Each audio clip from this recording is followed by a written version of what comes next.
एक रामपुर नामक गांव था। उस गांव में आरव नाम का एक लड़का रहता था।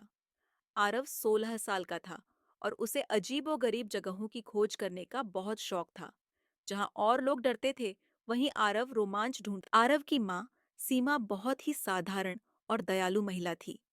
वह हमेशा आरव को समझाती रहती थी, आरव, उस पुराने घर में मत जाना बेटा। लोग कहते हैं वहां अजीब चीजें होती हैं।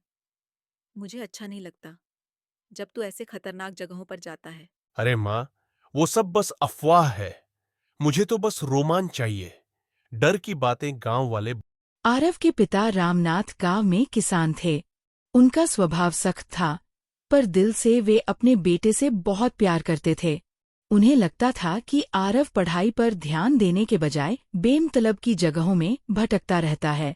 लेकिन एक दिन आरव के पिता ने उसे डांटते हुए कहा, आरव, ये भूत प्रेत की कहानियों की जगह पर जाना छोड़ और पढ़ाई पर ध्यान दे। जिंदगी इन खेलों से नहीं चलती। आरव अपने पिता की बात नहीं मानता और अपने दोस्तों के साथ खेलने चला जाता है।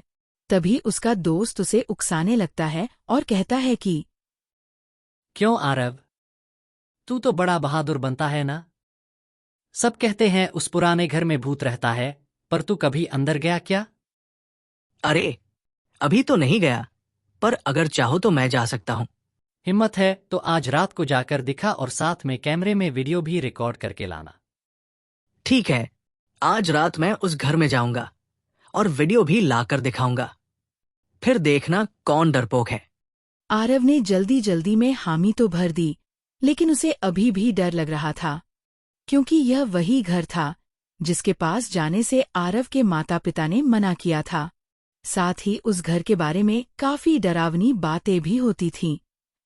रात गहरी हो चुकी थी। हवा अजीब सी आवाज कर रही थी। आरव चुपचाप अपने घर से निकला और उस पुराने खंडहर जैसे घर की ओर बढ़ा।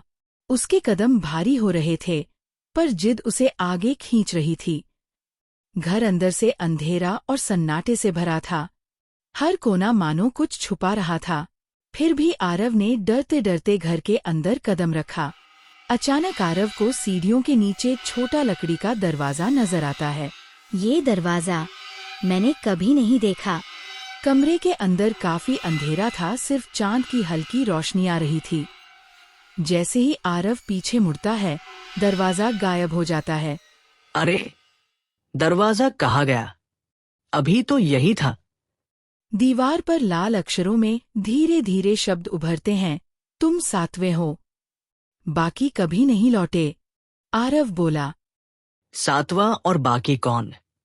अगली सुबह गांव वालों को उस घर के बाहर सिर्फ आरव का टूटा कैमरा मिला, जिसमें आखिरी रिकॉर्डिंग वही डरावनी लिखावट और आवाज थी। पर आरव कहीं नहीं मिला। आरव उस डरावने घर के अंदर बेहोशी में सपना देखता है। आरव, रात हो गई है, कहाँ जा रहा है बेटा?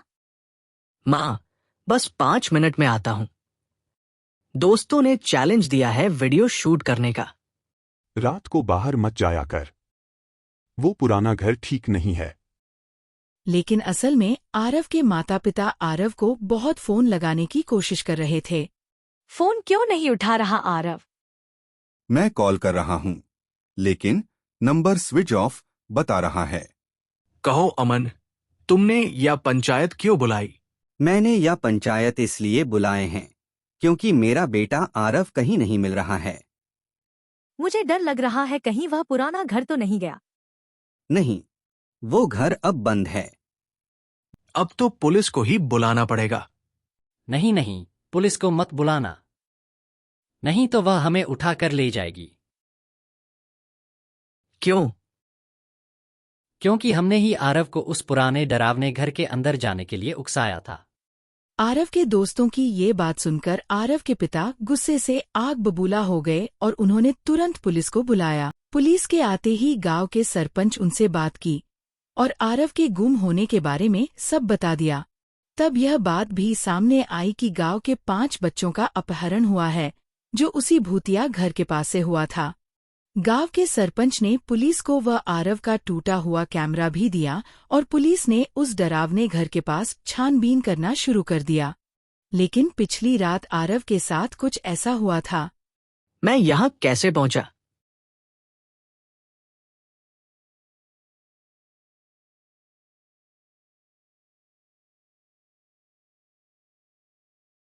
मुझे मत मारो, प्लीज। मैं तुम्हें अभी नहीं मारूंगा। मुझे छोड़ दो। मैं तुझे छोड़ने वाला नहीं हूँ। बस मुझे तेरा शरीर चाहिए क्योंकि मैं इस घर से नहीं निकल सकता। क्यों? क्योंकि मेरे पास शरीर नहीं है और एक तांत्रिक ने मुझे यहाँ कैद कर दिया है। इतना बोलते ही वह भूत आरव के शरीर में घुस गया और उस घर से बाहर निकल गया।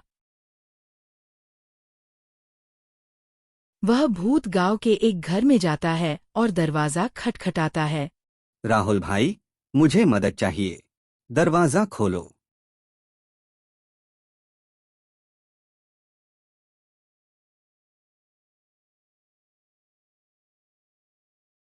राहुल जब दरवाजा खोलता है तो वह भूत राहुल और उसकी पत्नी को मार देता है और ये सब होते एक गांव वाला देख लेता है।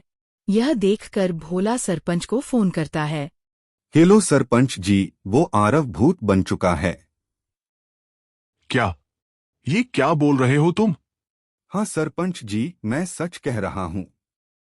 मैंने उसे अभी राहुल को मारते हुए देखा है। क्या उसने राहुल को मार दिया? तो वह अब और लोगों को मारने की कोशिश करेगा। भोला, एक काम करो, तुम सारे गांव वालों को फोन करके कह दो कि वे घर का दरवाजा न खोलें। मैं भी अभी सबको फोन करता हूं। वह भूत बहुत सारे घरों के दरवाजे खटखटाता पर कोई दरवाजा नहीं खोलता। पुलिस को अगली सुबह फिर बुलाया जाता है। देखिए साहब, उस भूत ने राहुल को मार दिया। कल रात किसने उस भूत को राहुल को मारते हुए देखा? मैंने देखा था साहब। तो तुमने क्या देखा? और वह भूत किस तरफ गया? मैंने देखा कि वह भूत आरव के शरीर में था और उसने राहुल के घर का दरवाजा खटखटाया। जैसे ही राहुल ने दरवाजा खोला, उस भूत ने उसे मार दिया। और वो किस तरफ गया, ये मुझे नहीं पता। आरव के बारे में सुनकर आरव की माँ रोने लगी। साहब, मैंने उस भूत को जंगल की ओर जाते हुए देखा था। हमने आरव को ढूंढने की बहुत कोशिश की, पर आरव हमें उस भूतिया घर के आसपास भी नहीं मिला। तो सरपंच जी, क्या आप हमें उस घर के बारे में कुछ बता सकते हैं कि वहां क्या हुआ था? साहब, उस भूतिया घर में एक तांत्रिक रहता था, जो वहां पर तंत्र विद्या का उपयोग करता था। इसी कारण उस तांत्रिक को गांव से निकाल दिया गया। लेकिन जाते जाते उस तांत्रिक ने कहा था कि एक दिन तुम गांव वाले मुझे फिर हाथ जोड़कर बुलाओगे। क्या आप उस तांत्रिक को अभी बुला सकते हैं? साहब, ये कुछ 20 साल पुरानी बात है, पर मेरे पास उसका फोन नंबर है। मैं उसे बुलाने की कोशिश करता हूं। तब तक हम उस भूत को पकड़ने की कोशिश करते हैं। सरपंच उस तांत्रिक को फोन करके बुलाता है और वह तांत्रिक करीब 3 घंटे बाद आता है। तांत्रिक, तूने ऐसा क्या किया कि उस भूतिया घर से एक भूत निकल गया जिसने एक लड़के के शरीर पर कब्जा कर लिया है और अब वह सबको मार रहा है? क्या इसका मतलब है कि वो आत्मा उस घर से निकल गई? क्या मतलब? साहब, मैंने उस घर पर एक आत्मा को कैद किया था जिसकी अकाल मृत्यु हुई थी। तो अब उस आत्मा से छुटकारा कैसे मिलेगा? साहब, उसके लिए हमें उस आत्मा को पकड़कर शांति हवन करना होगा। फिर पूरे गांव वालों ने बड़ी मेहनत से उस भूत को पकड़ लिया। द्यौः शांत्या अंतरिक्षं शांत्या, पृथिवी शांत्या आपः शांत्या ओषधयः शांत्या, वनस्पतयः शांत्या विश्वे देवाः शांत्या ब्रह्मा शांत्या, सर्वं शांत्या शांतिरेव शांत्या सा मा शांतिरेधि, शांत्या शांत्या शांत्या, भूर्भुवः स्वः तत्सवितुर्वरेण्यं भर्गो देवस्य धीमहि धियो यो नः प्रचोदयात्। तांत्रिक ने शांति हवन करके उस आत्मा को शांति दिलवाई और आरव को उस खतरे से बचा लिया। फिर आरव और उसका परिवार उस गांव को छोड़कर चले जाते हैं।